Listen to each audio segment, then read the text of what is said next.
Hi everyone, this is Yvonne and I have Jocelyn and Roy with me, and today we will be discussing some of the burning questions that you guys have regarding the resale private property market. Right, so recently we heard that a lot of people have been saying that the property market is crazy, it's like super high price, but people are still going in to buy.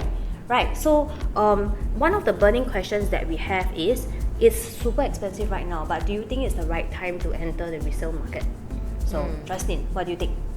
I know we all understand that the prices for the last 2 years has been a little bit crazy. Yes, totally, right? But then the government stepped in. That's why on the December 16, 2021, there's a new set of cooling measure. So TDSR went down to 55%, and then we have new ABSD rates, right? And then we also have to understand that there are a lot of future land prices that is going up. So for example, Lentor model, which is the previous government land sale.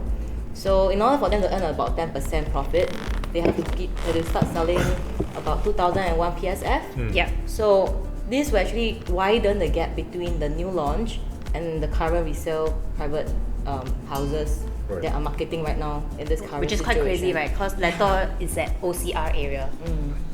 But it's marketing at 2.1 PSF per se. Right? So it is going to be entering a new norm. So we all know particularly Grand 1.9 to 2.1.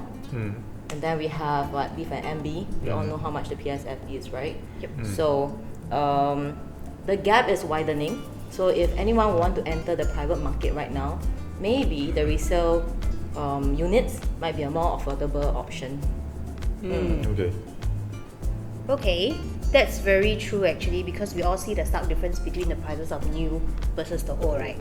Yeah. So we have the next question from another. Yeah, of course, we have the next question. So, Yvonne, how actually, we have one question from the floor. How should we actually decide between a new launch or resale condo? Yeah. That's a very good question because I think that's on the ground what a lot of people are asking us also. So I think mainly the first thing that you have to decide is, what is your intention? Are you looking for own stay or are you looking for investment? Because from all the talks and everything, I think a lot of people have heard that for new developments, people are always talking about capital appreciation and then you can buy in at a low price, and then when it's TOP you can sell at high price. But of course, with the current climate, right, we're gonna wait for that the construction to be done for at least I think 4 to 5 years. So if you're looking for own stay, probably that might not be a very good option for you to consider, because you have to rent a place for 4 to 5 years, and currently it's not very cheap. So I think one of the considerations that you should have is also about affordability. I think just now what Jocelyn mentioned, right, the difference between the new and the old, the prices is quite wide. So if you have some financial concerns, and then resale is also not a bad choice right now, because the size, number one, is definitely good. Right, we can have a 3-bedder easily at 3,004 square feet versus a new one. We have seen 3-bedders at 883 square feet. Yeah. Which is like you go in, you just walk one round, then and cannot work. Yep. Right. So main important things is, I think number one is always your intention. Once you know your intention, then of course finances make sense, and then from there you can also decide what's the time frame that you want to hold this property for. If it's for a shorter term and it's for investment, then probably the newer ones would be a good option if it's still within reach. Otherwise, resale right now with the very high rental market, right, it's also one option that everybody is starting to tweak towards to already. Yeah. So that is what I think about whether you should choose a new or resale. And then the next burning question that we have, how should I choose a resale condo? Right, so I think, Roy, recently you've been serving a lot of resale clients, right? So how do you advise our clients what to choose, how to pick out a resale condo? How do I pick out a resale condo, is it? What are the considerations? Right, of course. So I think it really depends. We have usually we have 4 factors whether to go through whether with the clients. So first, we like to understand their needs and their requirements first before we actually look in the factors. So we can always go back to the main reason why they are even buying the property at the first place lah. So of course the 4 factors we like to go through is the entry price, the per square foot, capital upside, transformation, and also rentability of the whole development itself. Yeah, so from there we can help customize clients analyze their options with these 4 factors. Yeah. so they can get a better idea. I think it's also essential that we have a system to manage all these factors when we are choosing certain development for our client. And there are a lot of other factors that we have to take into consideration as well. Because the resale condo, right?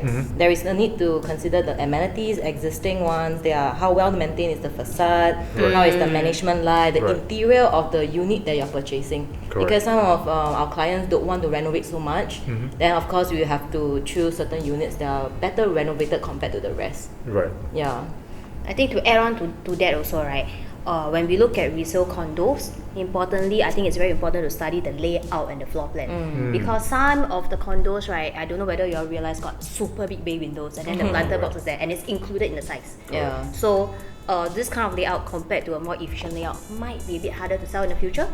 Then also schools is important. Right. One surrounding of the A lot of we serve a lot of clients with kids, right? They're all looking at schools. Right, for sure. Why you laugh? Because branded school important. Yeah. Is it? It's Government very say, no, but government say all schools are good school. coming from a 老师 ex-teacher. Yeah. So do you All think school- schools is important? All school is a good school. Okay. So also one of the burning questions that we always have, right, is should I buy first or sell first? Yep. Roy, what do you think? Yeah, actually I get this question a lot from my clients, whether they should buy or sell first, because this actually takes into account ABSD. So if you buy a property first, right, and you can't sell your current existing property in time, you actually incur this thing called the ABSD. So what I usually advise my clients is we list the property first, gather some interest for your property. Concurrently, we actually look out for property on our side. Yeah, so we do that concurrently and to actually manage whole timeline as a whole. So a few factors to note, because it also takes into account, because usually buying your next property, you need the proceeds from your current existing property as well. So usually clients were to sell first so they can get the money from there to pour over to their next move. Yeah, Without so- touching our savings. Correct, right? correct. Okay. I think that's all we have for today. Right. I mean, if you have any more other questions, please write down in our comment box or just DM us, our Instagram. Right. Maybe around this space. Okay, but maybe to add on for the last point that Roy has just touched on, right, is also today if our clients ask whether can they buy first. Actually, the answer is you can. But the question is whether do you have money for the ABSD. And one of the things to remember is if you have the money for ABSD and you buy first, you have to pay. So long as you buy under husband and wife, and you are intending to sell your first property, right, it is still considered as your matrimonial home. You will be eligible for this thing called the ABSD remission. Yeah. Right. Yeah. So this is very important to take note because there's a timeline that you have to sell your first property after purchasing your second one, which is 6 months from the time you exercise and to the exercising of the sale of your first house. So this is super important, especially for homeowners, right? Where one is Singaporean and another spouse is either a foreigner or PR, because the ABSD that is incurred is very high, which is either 25% or 30%. Yeah. So that is something to take note of. Right. Yeah, so if you need any more extra help for timeline management or any more information that you'd like to know, just feel free to contact us. And that's it for today. We'll see you in the next podcast or video.